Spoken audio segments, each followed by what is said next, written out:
ono yesudde mu mazzi oluvannyuma lw'ebigambo okuba nti ono abadde anenengana ne munne ategerekesenga mu biru Ronald yakazibako eri akafuupi ku nsonga z'omukyala buli omu gwe yeegwanyiza ategerekesenga Amida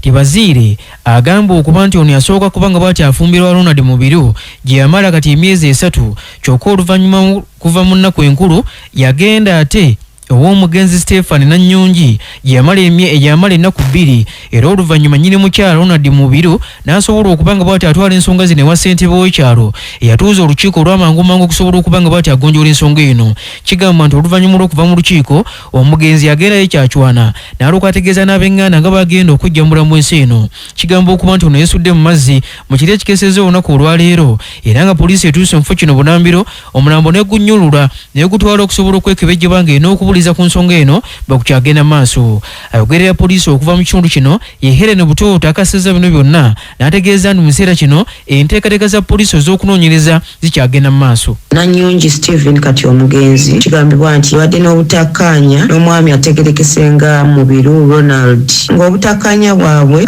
buva ku mukyala ategerekesenga Tebazire Amida bonna wabadde baganza era kigambibwa nti Mubiru abadde n'ono mukyala kumala naye emyezi 3 nga bali wamu wabula ennaku z'omwezi 25 yamusindika gende waka alye Christmas wabula we yali akomawo yagenda mu maka g'omugenzi tegerekesenga Nanyongi era nabeerayo ennaku 2 era omugenzi Nanyongi Stephen mulambo gwe gumaze okuggyibwayo ku nnyanja Nalubaale era ono wa myaka 34.